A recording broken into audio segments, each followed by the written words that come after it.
Tiga. Bismillahirrahmanirrahim. Assalamualaikum warahmatullahi wabarakatuh. Perkenalkan, nama saya Muhammad Ridwan Fadilah. Di sini saya akan melakukan pemeriksaan pada pasien yang tergeletak pingsan di lahan parkir BIP, laki-laki berusia 55 tahun. Baik, di sini saya akan melakukan distraksi pada pasien.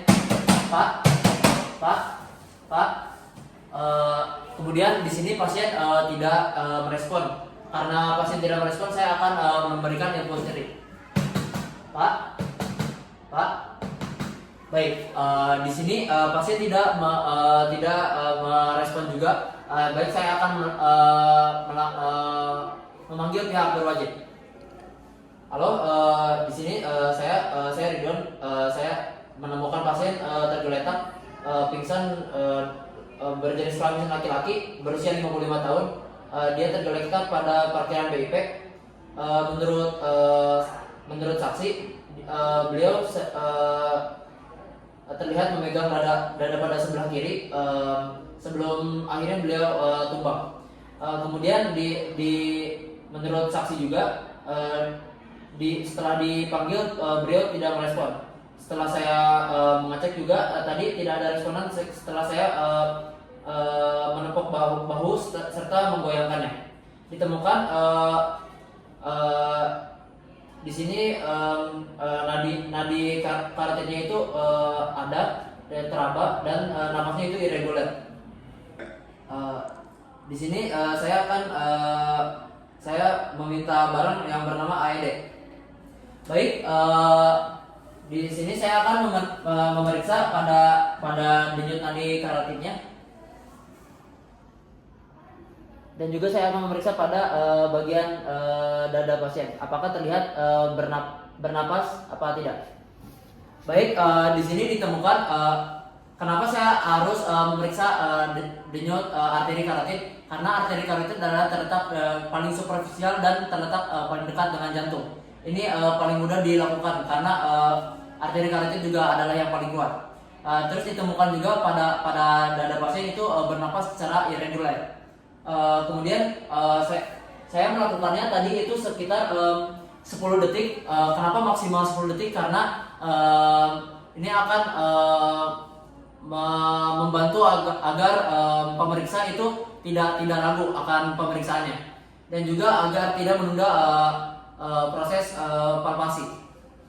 Baik, setelah ditemukan bahwa tadi nadi arterinya itu teraba tapi nafasnya irregular, akan dilakukan palpasi karotid.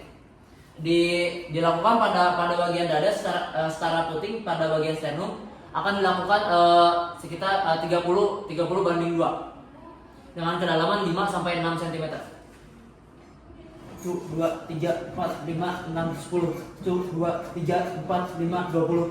1, 2, 3, 4, 5, 30. Baik, di sini kenapa saya melakukan palpasi dengan kedalaman 5 sampai 6 cm, tidak terlalu dalam dan tidak terlalu dangkal, karena jika terlalu dangkal itu akan tidak efektif. Tapi jika terlalu dalam itu akan adanya fraktur. Baik, selanjutnya akan dilakukan evaluasi kembali. Baik, setelah dilakukan evaluasi kembali, di sini adanya nadinya sudah teraba, tapi nafasnya tetap irregular. Maka saya akan melakukan pembantuan nafas dengan karena di sini ada fraktur. Di sini ada luka pada bagian lehernya.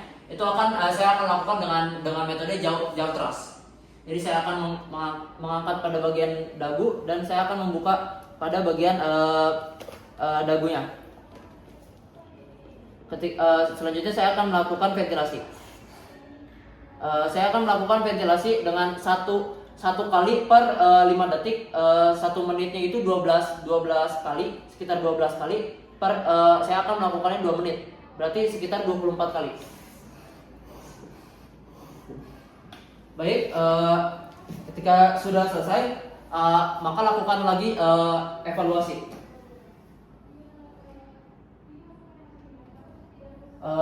Baik, kenapa saya harus membuka terlebih dahulu pada bagian mulutnya agar tidak menghalangi jalur pernapasan, terutama oleh lidah.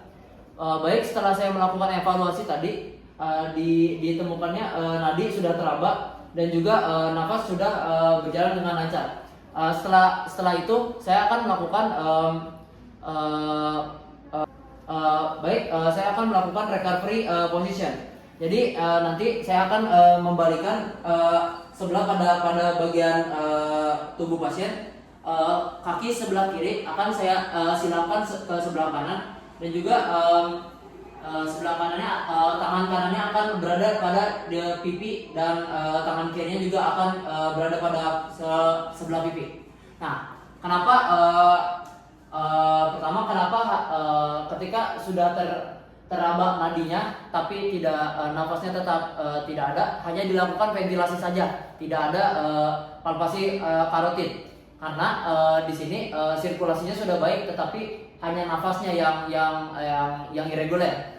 Nah, seterusnya kenapa dilakukan positioning ini, karena ini bertujuan untuk menjaga sirkulasi pasien tetap terjaga sebelum pihak berwajib itu datang.